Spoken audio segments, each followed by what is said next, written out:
ndryshon pas divorcit jeta? Ndryshon katërcipërisht? A ndryshon jeta pas divorcit? S'pari një rasti nuk martohet për të ndarë. Dhe në momentin që vendoset që të vi kjo zgjidhje, është që nuk ka mbetur më asnjë zgjedhje tjetër. Pra janë bërë gjitha tentativat e çiftit ta rehabilitojë situatën dhe është pa zgjedhje. Pa zgjidhje. Dhe të zgjedh të bësh të tjetrën.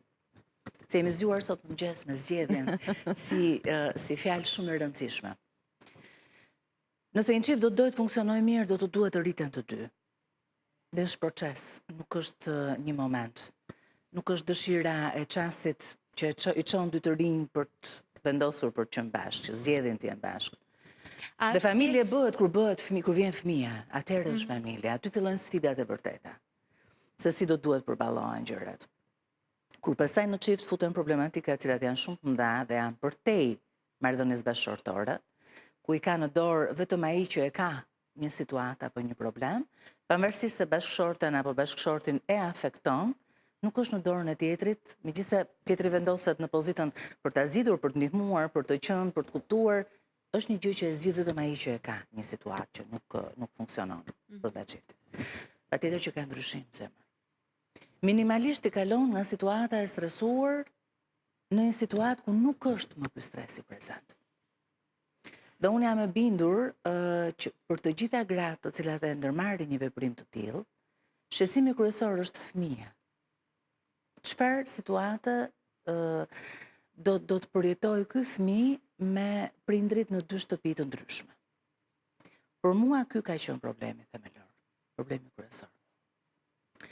Dhe për fatin tim, familjet respektive, qoftë e imja, qoftë e nënës dhe gjyshit, më palët e gjyshërve, kanë qenë shumë bashkëpunues për ta reduktuar në maksimum këtë peshë.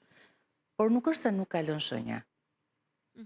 Domthon, historia e divorcit tim është nga 2007 dhe kur unë diskutoj sot me ti me bi dhe diskutojmë dhe është e rritur tashmë, unë kuptoj për fat të keq që kemi gjurmë.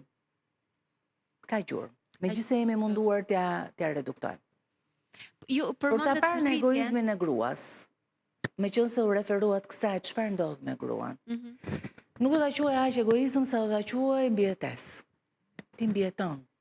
I mbjeton një dhimbje të madhe, i mbjeton një paragjykimi shumë të theksuar të shoqërisë për dështimin tënd, që nuk ditë ta mbaje këtë familje, që s'është e vërtetë, që nuk është fare e vërtetë, po ti etiketohesh kështu.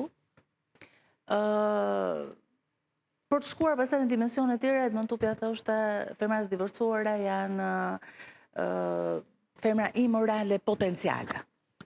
Sepse meshkujt mund të shohin, s'po përdor termin e drejtë për drejtë që ka thënë profesori, jemi në mëngjes, por meshkujt mund të shohin si ajo gruaja të cilës i mungon ky burri në shtëpi, edhe është e hapur për të pasur çdo lloj marrëdhënie, nuk është fare ashtu. Pra i më vishen gjëra që nuk takojnë.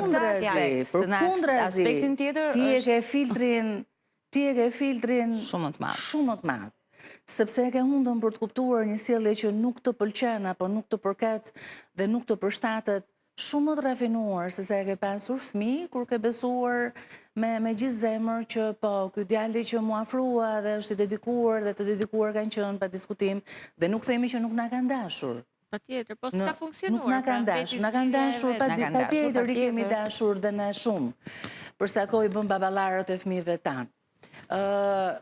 Dhe praktikisht sot, raporti që kam unë me babin e Gocës është miq shumë të mirë dhe ne kemi mbajtur që të dy këtë premtim. Pra jemi miq shumë të mirë dhe në funksion të situatave të Gocës jemi aty. Ka ndikuar në kujdesin për veten edhe ky paragjykim që përmendët, pra duke u parë për sytë të tjerëve? Për sytë të tjerëve. Këtë problemin e ka vuajtur me babin tim. Unë nuk e kam pas fare problem që mendojnë tjerët. Mua më ka ardhur keq që ata e kanë përjetuar në këtë peshë. Dhe pse i ndodhi Gocës tonë? Nuk është një gjë që ndodh gocës tënde. Është një dukuri, është një moment në të cilin gruaja e ka mundësinë të ndërmarrë një veprim për të dalë nga një situatë e cila nuk i përshtatet, e ka dot sot. Sepse unë njoh shumë mikeshat mia apo dim historira plot, të cilat nuk e kanë bërë dot divorcin sepse nuk munden. Nuk munden ekonomikisht, nuk munden dot emocionalisht ndoshta, po mbi gjitha nuk munden ekonomikisht zemër. Nuk e dalin dot jetës. Edhe krijohet kjo lloj vështirësie që dhe ata ngecin në këtë rrethin vicioz. Unë jam shumë e bindur, më fal që të ndërpres, unë jam shumë e bindur që gruaja shqiptare, nëse do ishte e pavarur ekonomikisht, sepse këtu ka probleme shumë të mëdha ende, pavarësisht se ne themi që jemi të emancipuar, ende ka probleme shumë të mëdha mentaliteti dhe sjelljeje, sidomos në çift, mashkulli dhe femra. Zemra fillon që nga mënyra si e ka rit mama çunin. Pikërisht. Këtu hyn prandaj se mentaliteti është edhe edukata, po s'doja ta thoja në këtë mënyrë, dhe çështja është që dua ta lidh edhe me atë që the për çështjen e profesor Edmond Tupes.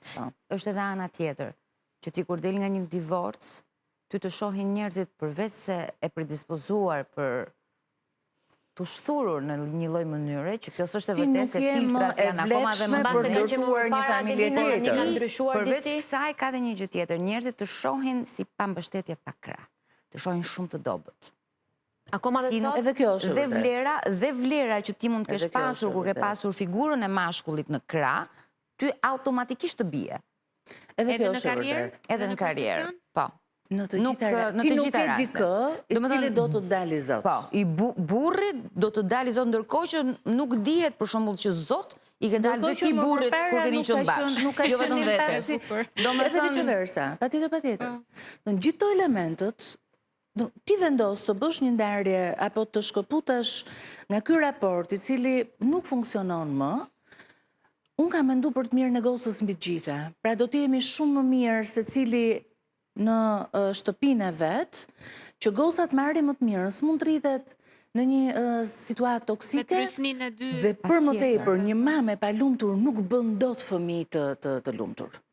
Nuk ndërton dot fëmijë të lumtur, nuk e rrit dot mirë atë fëmijë. Nëse ti je mirë me veten tënde. Dhe sa do të forta të jemi rritur ne apo të jemi për natyrë, ty të mposhte për diçmi, është pika e ujit në shkëmb. Një ditë do ta çaj. Kështu që kur ndërmarrim situata të tilla është po forcë. Sigurisht. Dhe ajo që kam ndryshuar është që jam rikthyer vetes prioritet. Pra në rast se më parë, dhe patjetër që kur lind fëmia dhe jam krejt dakord me Linën kur thotë që kur lind fëmia pa diskutim që është e gjitha në funksion të elementit. Që nga çfarë dyqani shef, që nga çfarë kukullash ka televizori, dhe filmat që shikohen në funksion të fëmijës. Dhe deri tek çdo vendim që ka marrë dhe ka marrë deri dje dhe sot që bëj, janë në funksion të a do t'i përshtaten, a janë okej dhe me gocën? Ishte unë kam kaq vjet që jetoj vetëm me Dean. Dhe përveç asaj edhe risjellja e një shembulli ndryshe, më fal se ndërpreva. Jo, është okej. Por unë nisa tek fakti që tek fëmia lë shenja, është më mirë të ta shkëputësh sepse është një lloj zinxhiri i cili rriten pak më shpejt, po mësojnë më shumë. Rriten më shpejt, por sidomos tek vajzat, tek fëmijët që janë vajzat, është një model i cili po e mori aty në atë ambientin toksik, nuk do ajo nesër pas nesër, është energjia asaj, mënyra si ka jetuar ajo, ambienti në cilin ka jetuar, modeli që ka marrë tek të dy prindrit, që do ta reflektoj, sa do ta kërkoj, ta ketë ndryshe, dhe kjo ka qenë një tjetër si thua pikë fort, mendoj për pjesën më të madhe të zonjave të divorcuara, që kanë menduar fort për shembullin që do t'i japin fëmisë, për atë çka kanë parë në të ardhmen e tyre. Të bëj vetëm një shkëputje të vogël publicitare, sapo të kthehemi Vik do të jemi me ty dhe me Almeidën pas pak.